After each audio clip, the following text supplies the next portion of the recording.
Hi there, my name is Zach Johnson, and today we are going to be, or actually you're going to be watching me demonstrate how to DJ using Ableton Live.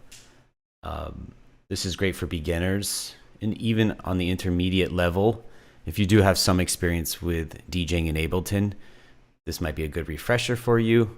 Also, maybe there's some things in here that you haven't really discovered yet for yourself that you could also learn about.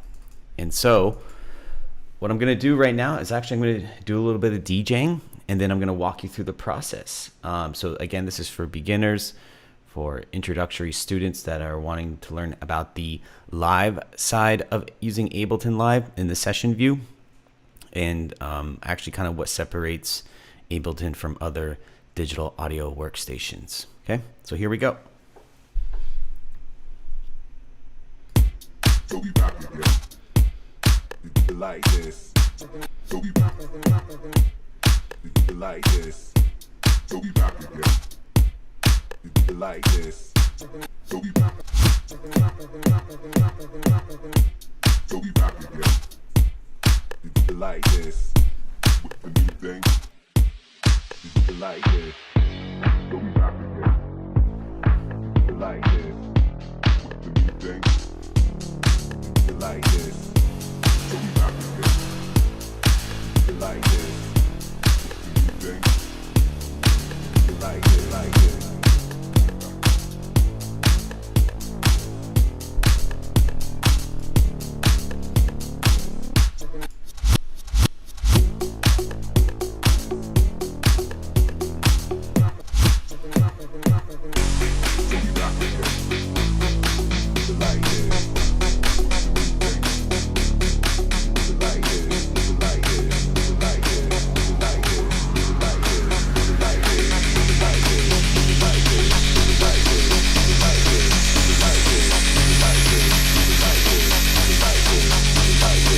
Face the funk, face the funk, face the.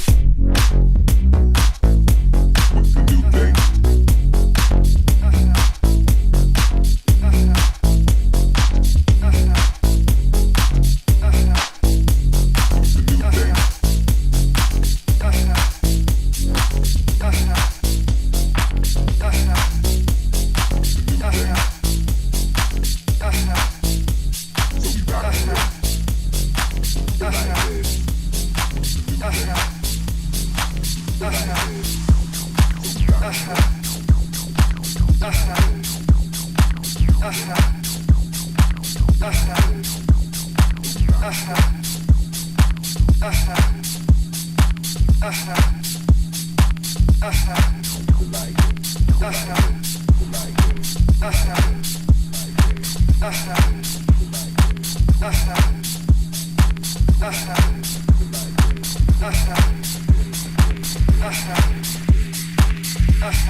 They appreciate your Harold Jones and playing this for you know that he's a sinner.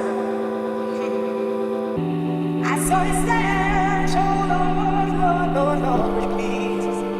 Put a blessing on brother and boy. We appreciate you too. Hit that note again, let me see if that's still right. From $100,000 house I get old.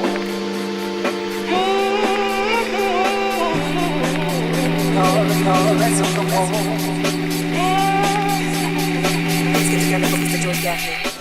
Yeah.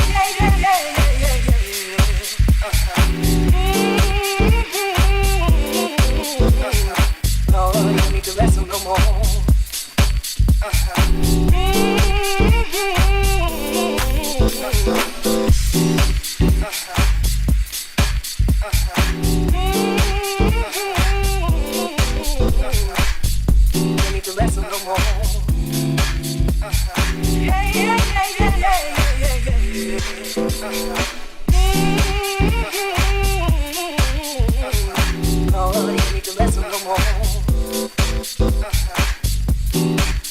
Oh Lord, we call Harold Jones and he raised his lungs. Get your girl for him one time. Yeah.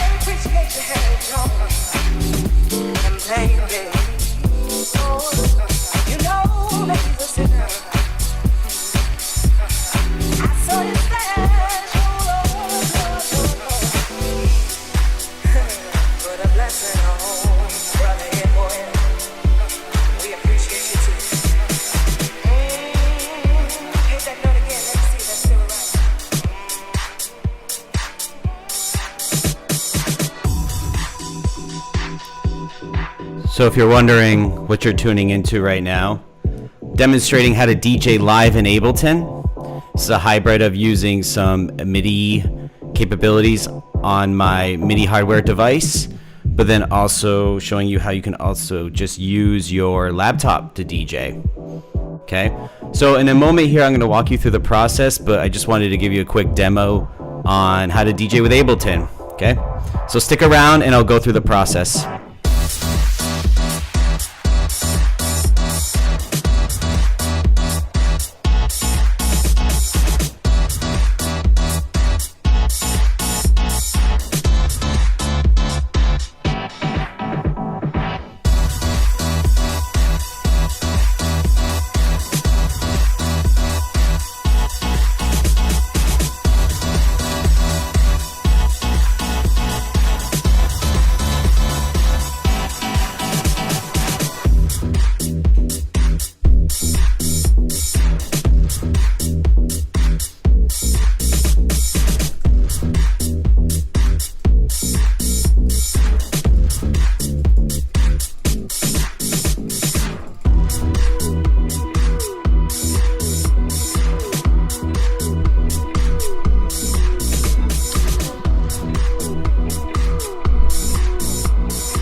All right.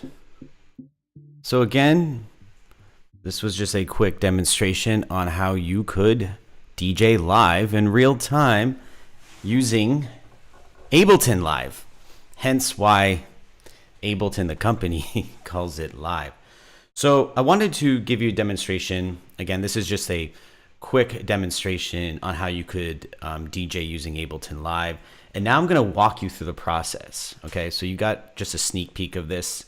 But I want to show you how you can make a DJ template, a custom template just for your tracks. Maybe if you wanted to do a DJ set of other people's music, maybe if you wanted to, after you produce your own songs and you want to figure out a way to perform with them live, how you could set that up using a custom DJ template. So I'm going to walk you through that.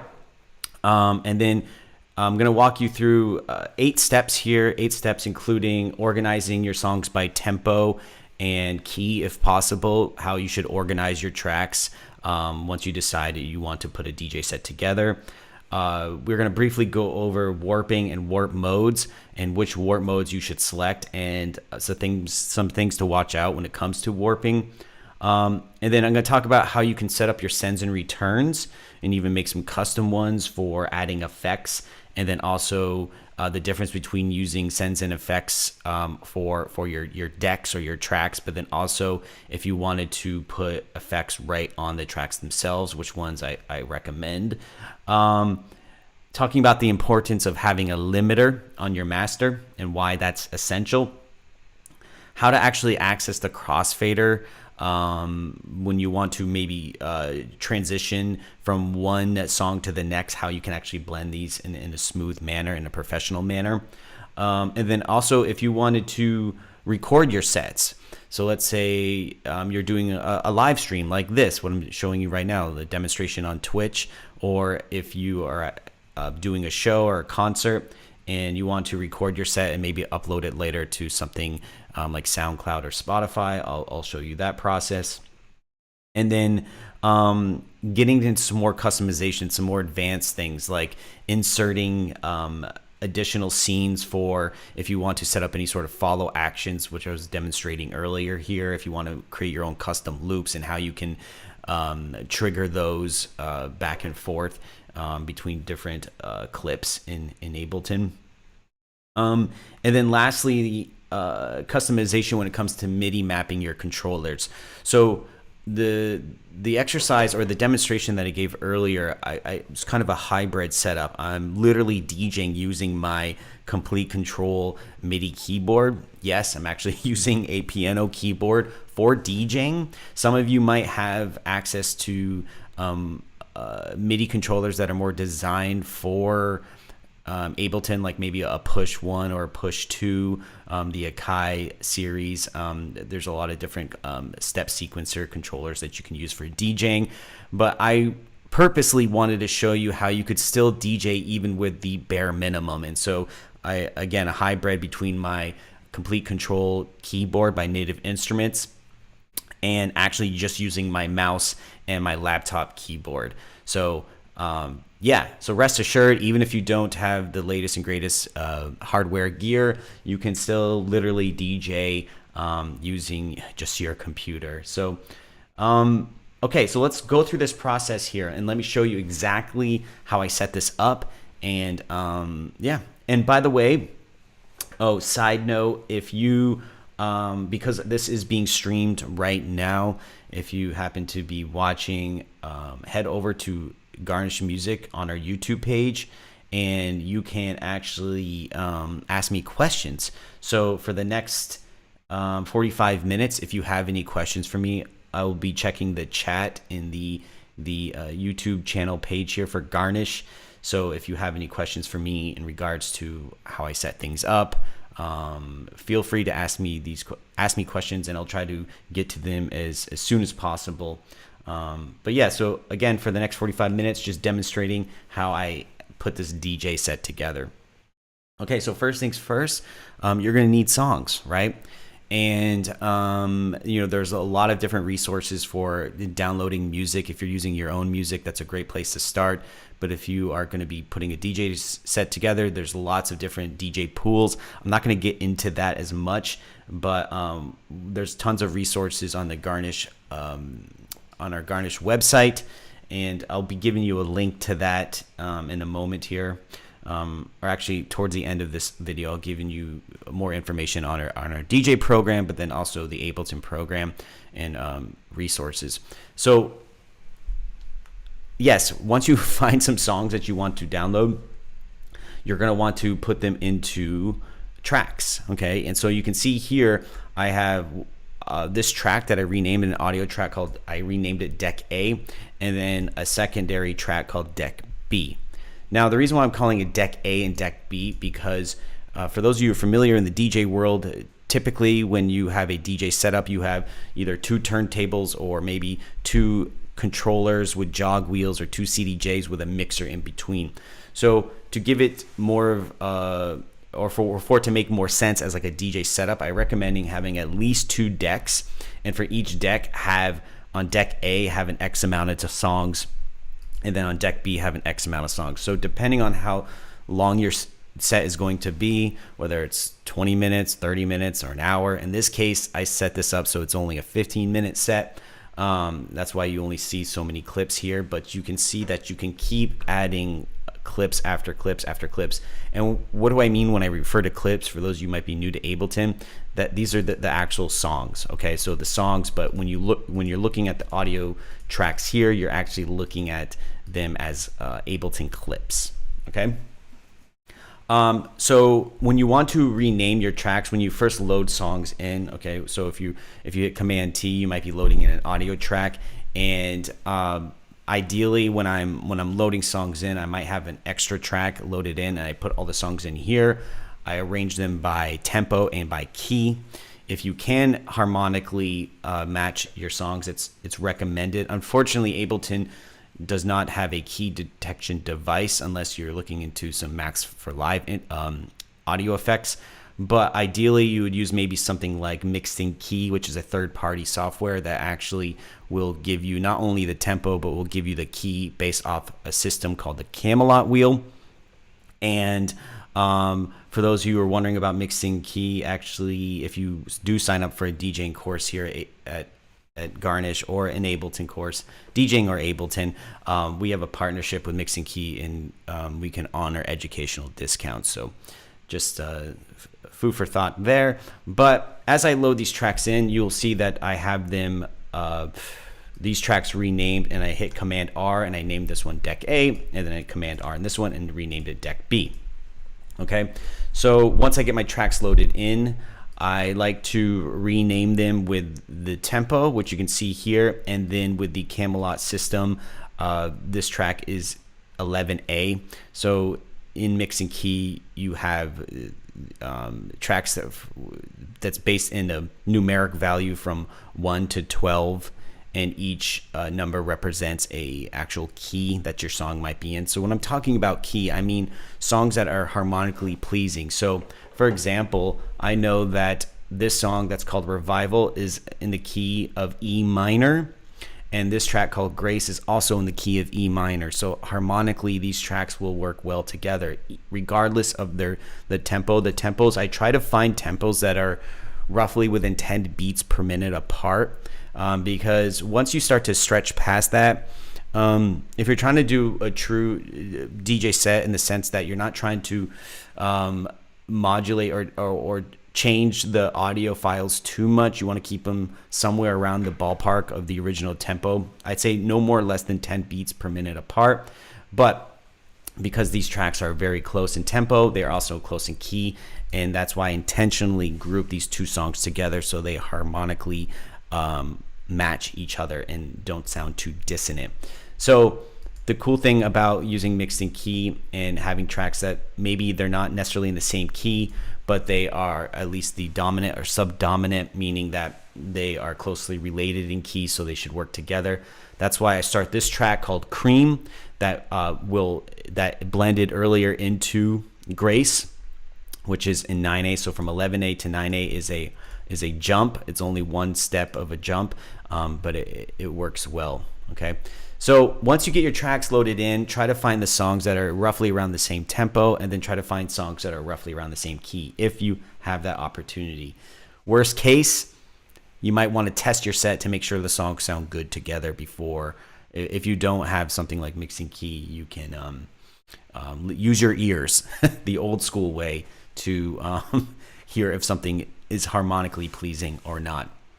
Okay, but one thing that I did with this set that's a little bit different is, if you look here on deck A, okay, I have these 3 loops. I renamed them loop 1, loop plus 12, and loop rev.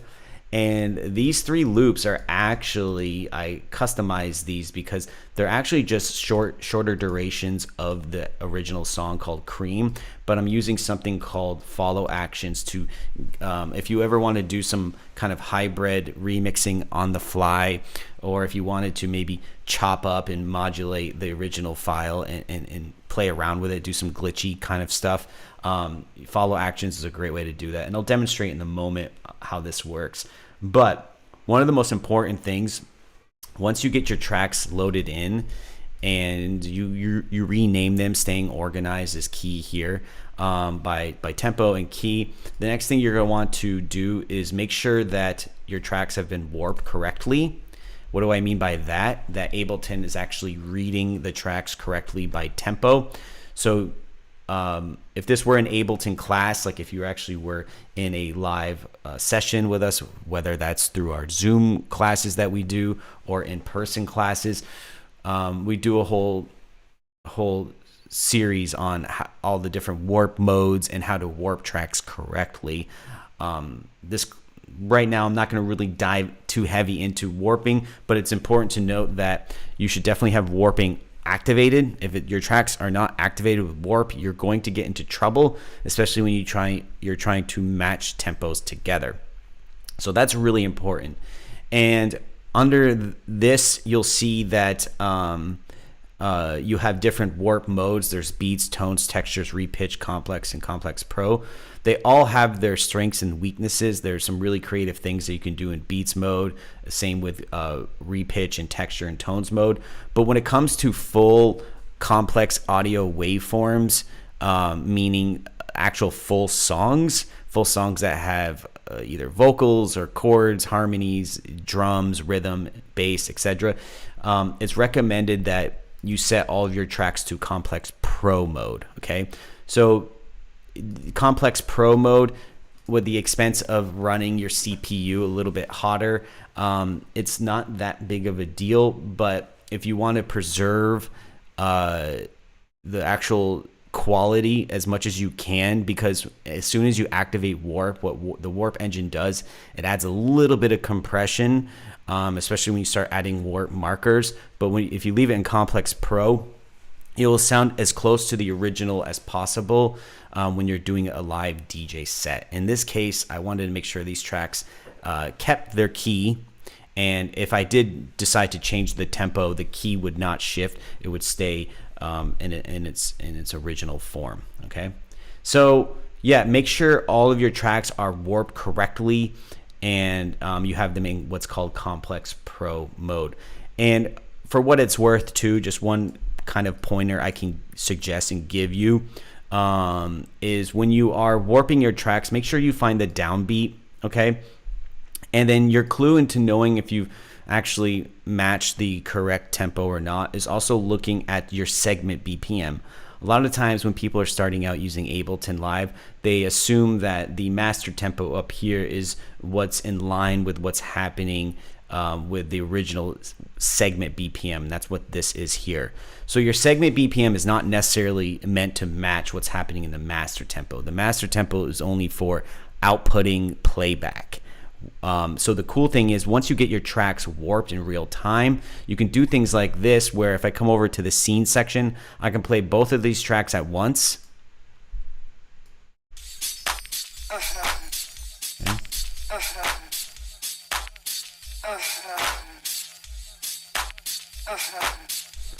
and I can adjust the tempo accordingly, and they will stay synced together. And how do I know these tracks have been warped correctly? Other than setting this up myself and knowing from just doing this from practice. The more you practice this, the better and the more efficient you will get at warping.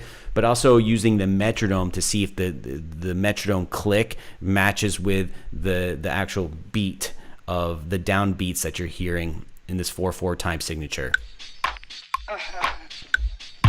Like this. With the new thing.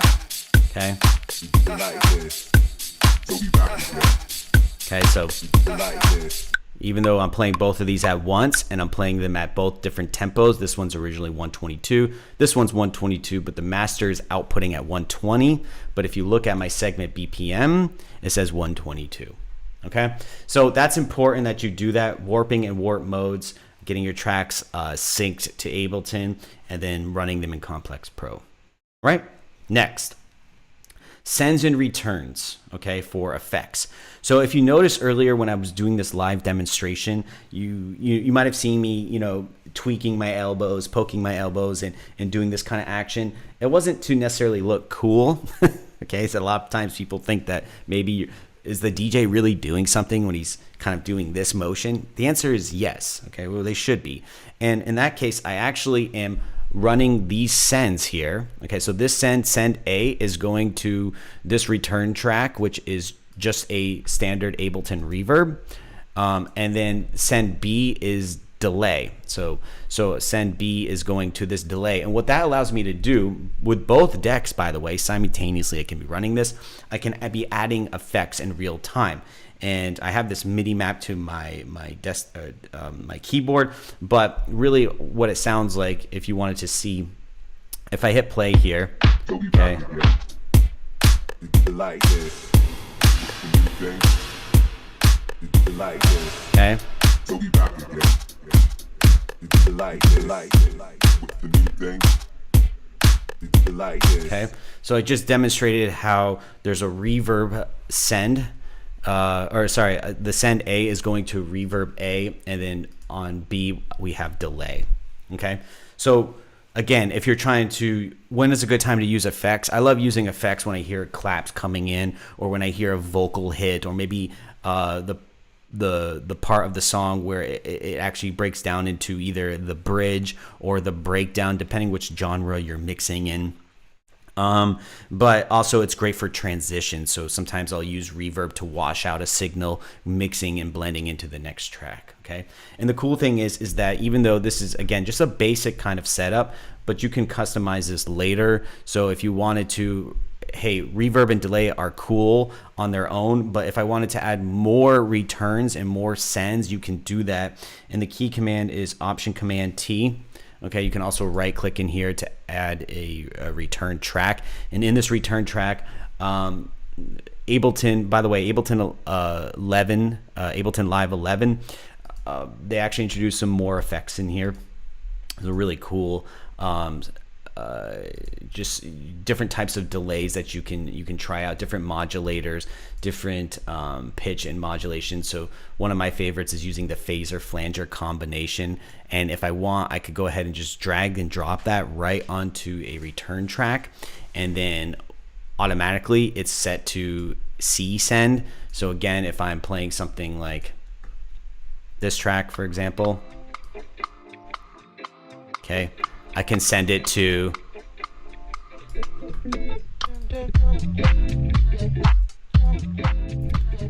sending it right to this phaser flanger. And also the other cool thing is that you can customize these sends and returns. What do I mean by that? So let's say I like this phaser flanger, but let's combine it with something like vocoder.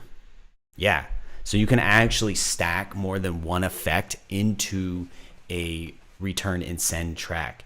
So this is actually what makes part of what makes DJing in Ableton really exciting and really fun.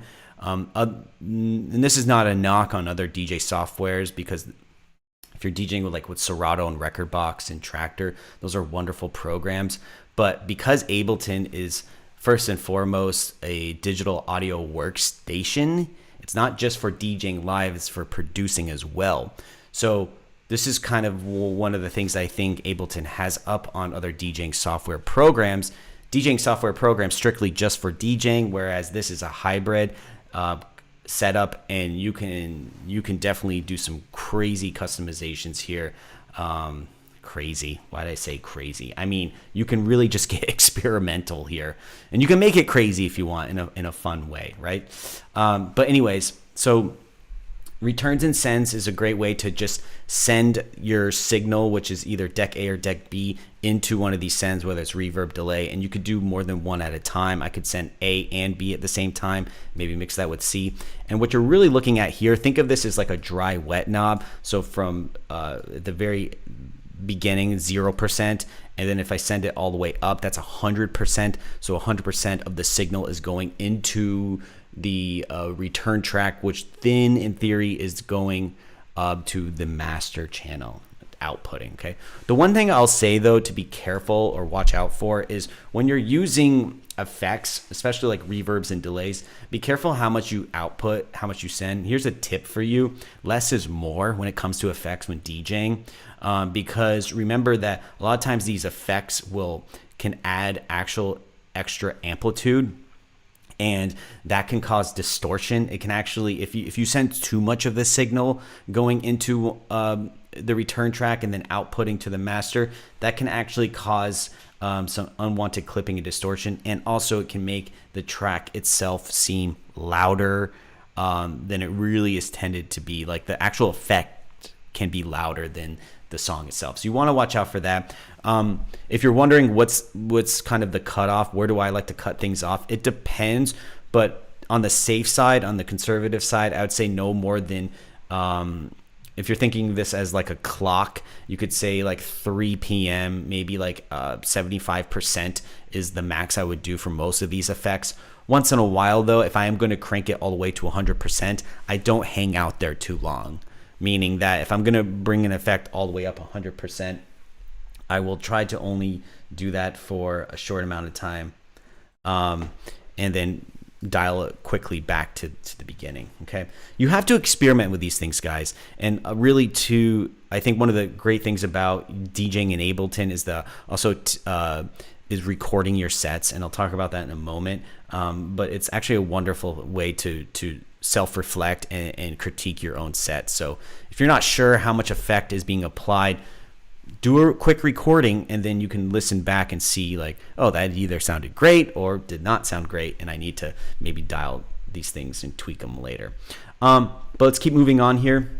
So also you might have noticed that I was using what sounds like a low pass filter, and again I'll demonstrate. So if I'm playing this track here, okay, this is a low pass filter, cutting all the high frequencies out. Okay, it's definitely a classic way to mix and DJ. And you can not just, it's not limited to low pass filters, high pass filters, band pass filters if you want, notch filters, if you want to get a little more creative. But really, if you notice, the main difference here between using the sends and returns for effects, this low pass filter is actually printed right on deck A, and the same goes for deck B. The reason why I chose that is because for definitely more post fader effects like reverb, because even with the reverb send, if the signal does stop, you can actually hear the tail end of the reverb. But with this type of effect, more of a pre-fader type effect, I use the auto filter. Literally, if I want to cut a signal out and make it dry, I will put the auto filter on deck A and deck B. And again, you can customize this, because one thing you learn in our Ableton classes, if this were an Ableton class in person, we talk about all the different effects and ones that will sound good, or good, giving you good examples of like this, for example, using an auto filter right on the actual track itself versus using a send type of track like a reverb or a delay. But again, you can customize this, meaning I can have more than one effect here. If I really wanted to, maybe add some gate messaging or some compression to my tracks, I could stamp that, print that right on deck A and deck B. Okay. And also something else to just side note that it does matter which effects go in which section, meaning that like the actual serial mode. Sorry, had a heart. My tongue got twisted there. Meaning that if I decide to put reverb after the auto filter, and if it's low passing like this, what's outputting is the low pass signal, and then it's going to go to the reverb. But if I have reverb first, the reverb is going to pass through and then go into the auto filter and then output from there. So again, which decision is best for you? You have to experiment and see. Not all effects will be that obvious when you input one effect into the other, but it does technically make a difference on how you set these things up. So that's just a side note there for you to keep that in mind. By the way, I usually don't put reverbs on my decks. I usually, again, just use those for the return tracks, the returns and sends. Okay, moving on here, the crossfader. This is key. This is very important that you understand how to use the crossfader. So I actually have the crossfader mapped, and again, I'll show you how I map these things. But if you look over here on the bottom right hand side, you see how this is moving back and forth. Again, that's because I have it mapped to my keyboard, but really this crossfader allows me to access what I would call deck A and deck B. So if you're not seeing that, okay, you have to access the panel right here. This is the show hide crossfader section, this little X symbol. It's probably hard to see on my screen, but check out your Ableton. You should see this as well. So you hit this X button right here, and this will open up, okay, not only the crossfader, but right here you'll have an option to select between decks A and deck B. So really what that's doing is splitting the signal of these two decks, and that's why I renamed this one deck A and decks B. You can customize this how you want, but make sure you highlight when you first activate this. Highlight so this one will only play on deck A, which is all the way to the left here, and then this one is selected so it's only going to play on deck B. Now when I have the crossfader in the middle, you'll hear both signals, but when I start to move it to the left, the deck B would start to fade out. And then if you go all the way to the left, you're only hearing deck A exclusively. So let me just demonstrate that so you can see exactly what I'm talking about. If I go ahead and bring it all the way over to deck A, and even if I decide to, use a scene like this and hit play on both of these at the same time, you're only going to hear, okay, you're only hearing deck A right now. But check this out. So I'm going to open up the filter. Like this. What's the new thing? Like this. So we back again. Like this. What's the new thing? Okay, and right now you're hearing both tracks playing at the same time. I just low passed both of them, but it's the crossfader's right in the middle. Like this. So we back again. Like this. And if I keep moving the crossfader to the right, it's going to inevitably end up just only playing deck B.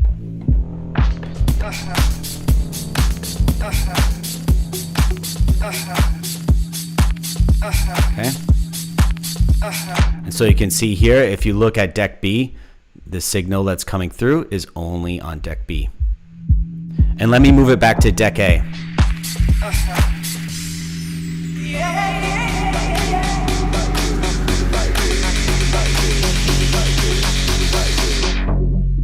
Okay. So you can see there how both of these decks are being played at the same time.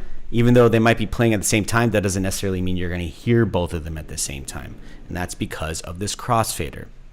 So the crossfader, so again, for those of you who have experience DJing using DJing hardware, meaning like an actual mixer, there's something called a crossfader where you can cross between the two signals, okay? And literally from deck A will turn off deck B, and then if you move it over to deck B, that will turn off deck A, but if you put it right in the middle, you could have them playing both at the same time, aka mixing two songs together, okay? So yeah, that's a really important understanding the crossfader A-B mixing control. And again, right here, this is where you can access it. And even if I turn off X, if I remember my MIDI mapping, I don't need this on all the time. I can go ahead and collapse this if I don't want to look at it anymore. Okay. So the other thing that I want to point out that's really important is if you go to your master channel, you'll notice that I have or my master channel, sorry, not your master channel, but my master channel has what's called a limiter. Okay, this is what's technically a brick wall limiter, and it's recommended, especially if you're going to be doing DJ sets and you're going to be recording the set using songs that have already been mastered. Okay, something that you have to watch out for is what we call clipping or digital distortion, digital clipping, and that's where the signal in the master channel will become will turn red. So if you put a limiter, and by the way, the limiter is accessed if you look up in Ableton. It's just in your audio effects. So here, a quick way to find this, Command F, and just type in limiter. Okay, the limiter is a great way to help without having any sort of digital clipping. Because let me just demonstrate. If I hit play on both of these tracks at the same time, hold on. Okay, and watch. If I turn the limiter off, watch this. Yeah, you see my master? Look at my master turning red.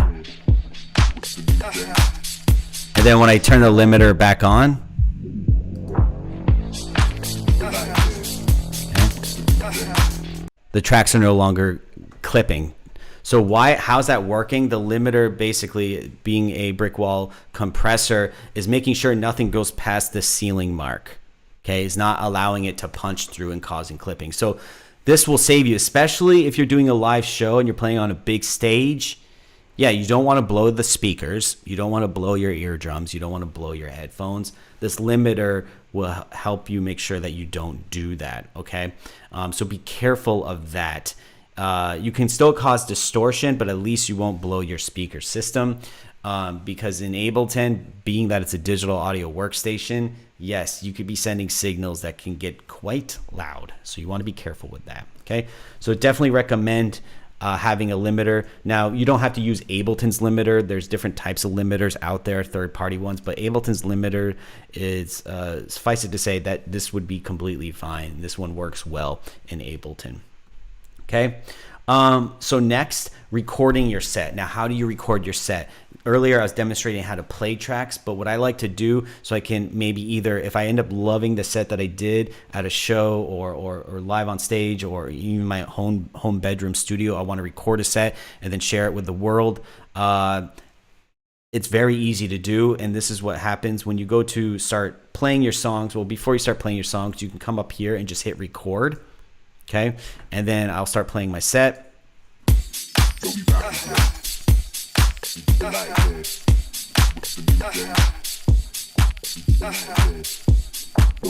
Let me just demonstrate real quick.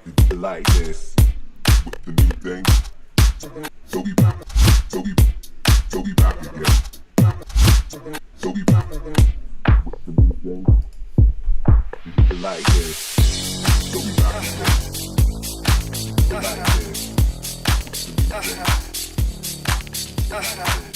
Okay.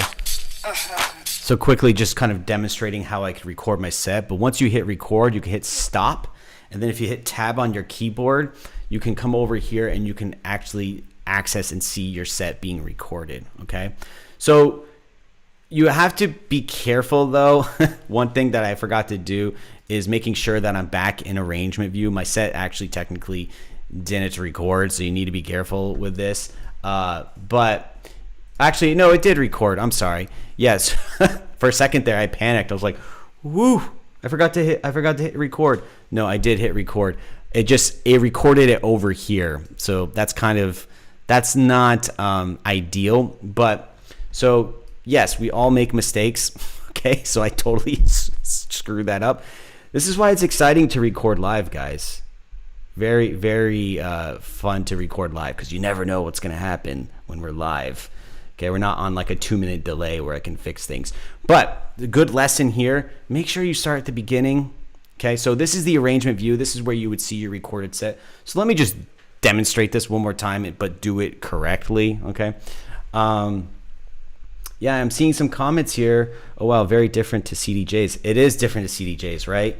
Yeah, it is. And by the way, this is not to replace something like CDJs. It's just another way to approach this, okay? Yes. Yep. SF Garnish Music School. Shout out SF's Garnish Music School. I like how you can group tracks on deck A and deck B in Ableton and create some very custom sounds. Yes. So SF Garnish Music School is bringing up a very awesome point here. This is only the beginning when it comes to DJing in Ableton Live. And being that there's a very kind of basic setup, the customization never ends. And that's why it's actually really fun to DJ in Ableton Live as well. So I still love DJing on CDJs. I still love DJing on vinyl, definitely old school. I still have a vinyl collection with my Technique 1200s, but it's just a different approach, you know, hybrid digital audio workstation production mixed with DJing. Super fun program. But okay, so let me just demonstrate this one more time and make sure I get this so it plays at the beginning. But it's really easy. Like I said, it's really easy to record in Ableton Live. And if you wanted to record your set, it's simply just start recording, okay? And then start playing your tracks if they actually play. And then let me open up my crossfader here. Like this. So we back again. Like this. Okay. With the new thing. Like this. So we back again. Like this. With the new thing. Like this. So we back. Like this. So we back. Like this. So we back. Okay.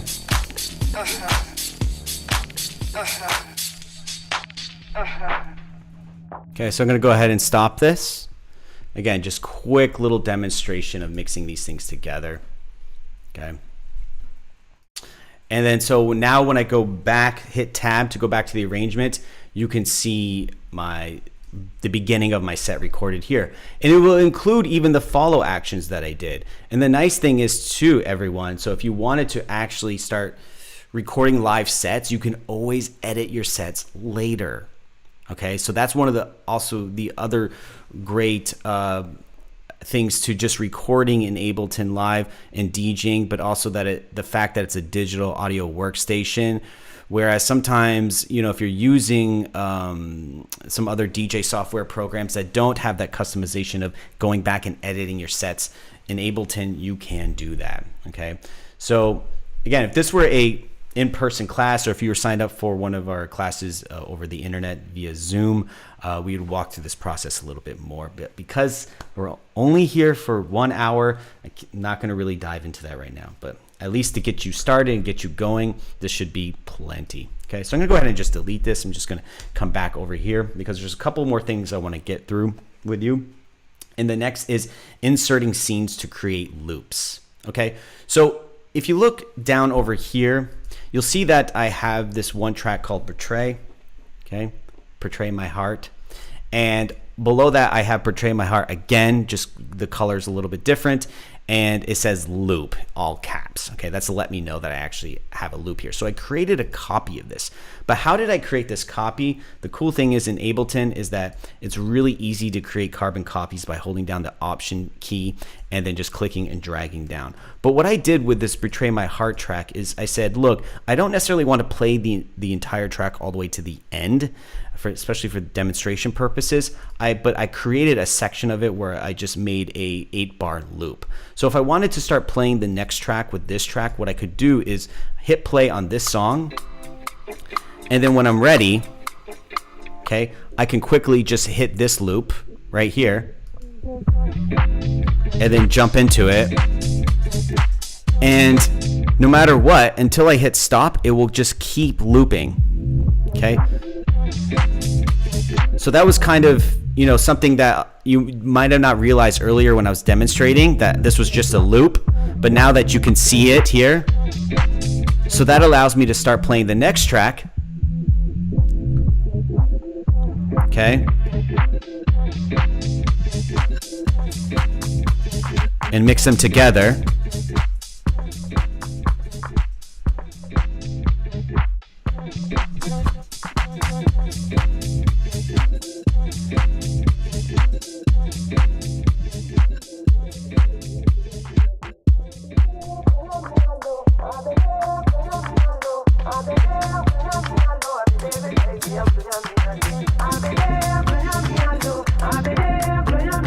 and I can decide when that loop's going to end just by using the crossfader to go to deck A. Okay, so creating custom loops is a great way to maybe extend your ideas a little bit further. This is where you can start getting a little bit more creative, but also making your own custom phrases. So sometimes if you find a song that is not very DJ friendly, what do I mean by DJ friendly? The intro is only 1 bar long for whatever reason and goes right into a vocal, or maybe it's only 2 bars long, or maybe there's no intro at all and you want to be able to blend it in with the next song and not have these vocals overlapping, have any sort of key clashing. Maybe you could find a section where it's just a breakdown or the instrumental part. Sometimes I will take the outro of one song and replace it with its intro just for DJing purposes. I can loop these tracks better together. So having custom loops like that can be very beneficial, but also going back to my original statement about inserting scenes. Now, when you look over here, when you look at scenes, you can actually play more than one track at a time, which is great. But when it comes to doing things like these follow actions that I set up earlier, I don't want them to reflect what's happening with these other tracks here. So I created empty scenes so they won't, for organization purposes, I can tell the difference between what these loops are for, and they are attached to this this audio stem versus these tracks. And how you can insert scenes is just by hitting Command I. Okay, Command I will allow you to insert scenes so you can actually create space between the tracks. And again, the reason why I did that, especially for these follow actions here, if I just hit play on this song, okay, you can see that. Okay, just create these quick little glitches. Okay, this is now, taking it a step further, but follow actions are really fun. And I'll show you what's going on under the hood here. So this loop here, I literally just grabbed one segment. Okay, and then on this one, you can see I said loop plus 12. I transposed it up 12 semitones. And then on this one, it says loop rev because I actually reversed it so it played backwards and it's playing towards the end of the track. So the other thing that's really important is about keeping in time. Again, if this was an in-person class, if you were here, we spend a whole day just going over follow actions, and especially with Ableton Live, there's some really cool new features, or Ableton Live 11, I mean. And if you're still in 10, that's fine too, because there's still quite a bit you can do with follow actions. But with follow actions, I can do these kind of fun, glitchy little patterns like this. And that's what you're hearing. It's just the cream original track, but then modulated and tweaked a little bit to make this fun little glitch pattern. Okay. And again, so that's, something just really fun to do, kind of like remixing on the fly. So really the only limitation is your imagination. There is so much you can do. Like this is me, I'm just literally, briefly breaking the surface here when it comes to chopping up the same loop with the same song. But imagine mixing and matching other samples, maybe some of your own musical works with other musical works, combining these things. It can be super fun, super fun. This is why I love DJing in Ableton as well, along with producing, obviously. Well, not obviously, but of course, I love producing in Ableton too. But so the last thing I just want to talk about before we leave today is MIDI mapping. Okay, so you might have noticed that sometimes I'm using my mouse to just click on these things, but I actually don't need to do that. And what do I mean? So if I go back to deck A, let me just demonstrate here. You'll see that I'm moving this. Okay, I'm moving it with my computer, or my MIDI controller. Okay, and with the crossfader, I have it pre-mapped to my keyboard as well. So there's a lot of customizations you can do here, and you can see I have it set with the return tracks as well for all these return tracks. Okay, and it's actually really easy to do. So if you come up here, let me just turn the keyboard off for a moment, where it says MIDI. Okay, you can click on this MIDI tab here in the upper right hand side, and this is for customizing using a MIDI controller. aka a external hardware device. So again, if you have like the Ableton 1 or Ableton 2 push series, you know exactly what I'm talking about. But maybe you have a third party controller that you want to custom MIDI map yourself. And by the way, the key command is Command M for that. But anything that you see highlighted in this bluish color is fair game, meaning that you can customize your keyboards or your hardware devices to map. And you can see right over here, the note/control is showing me which things that I MIDI map. So let me just demonstrate. Let's say because earlier I set up the phase flanger on a return track C, I could go ahead and now say, okay, I'm going to click on the send C for deck A, and then I'm going to bring my hands down to the knob, one of the free knobs that I have on my keyboard, and I'm just going to twist that knob just once like that, and now you can see that it popped up here, the phase flanger. And then I can hit Command M to get out of this, and now if I start twisting the knob, there it is. Okay, super intuitive, super easy. For some reason, if you are having a hard time with this though, there is some things that maybe your keyboard or your MIDI controller is not showing up.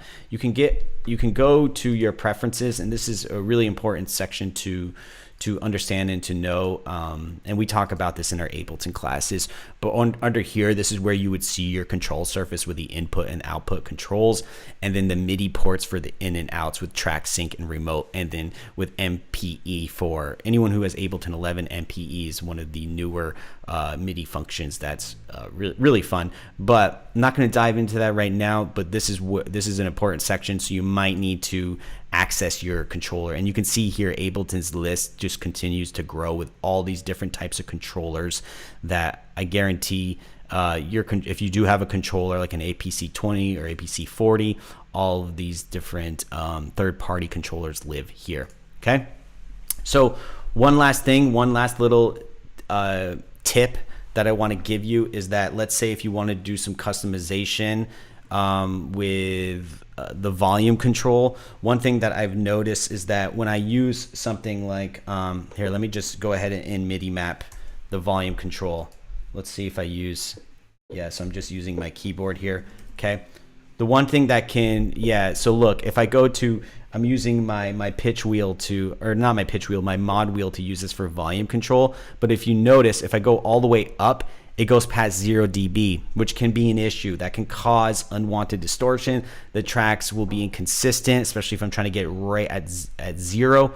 So what you can do is when you're custom mapping this, go back, hit Command M, and then up where I have the track volume, you can set the minimal and maximum value. So I want this to be maxed out at 0 dB, and then minimal meaning negative infinite, so complete silence here. Okay, so when I do that, now when I adjust this, it won't, even if I bring my mod wheel all the way to the top here, as I push it up, it will only max out at 0 dB. Okay, it won't go past that. So that's really good to know, that you can actually customize the minimal and maximum values, and especially for effects, like let's say for your returns, for whatever reason, your sends and your returns, you don't want those to max out all the way, you can customize those as well. Okay, so again, this has just been a demonstration in using Ableton Live for DJing, and I want to thank you all for tuning in. But before we leave, I know my time is up here, I just want to point you to our website. So if you are interested learning more about one of our programs, whether that's DJing or Ableton or Logic or all these different courses that we offer here, currently at the recording of this video, if you type in edu.garnishmusicproduction.com, you can learn more about our live online courses, which are currently 33% off. And you can also learn more about one of our satellite schools from San Francisco. Shout out the SF team for making these streams possible, in Los Angeles to Nashville to Miami, Hong Kong, Berlin, London, and New York. We are all over the map, literally. And then here you can learn more about our programs, the 360 Academy to the Certified Producer programs, all the different classes from Ableton Live to Logic, FL Studios, Pro Tools, etc. And then we even have more creative, more specific type classes like hip hop production to electronic essentials, vocal production, theatrical, cinematic classes, and much more. So again, yeah, definitely check us out at edu.garnishmusicproduction.com, and stick around because we more. So Oops. again, Oops. yeah, I'm like listening to myself. Sorry. Again, you never know what's going to happen during these live streams. But yeah, we are doing these live streams, I think, every day. So same time, same place, but I will be back again and giving you more tips and tricks into the world of Ableton. So yeah, again, thank you everyone, and I hope you have a good day. Take care.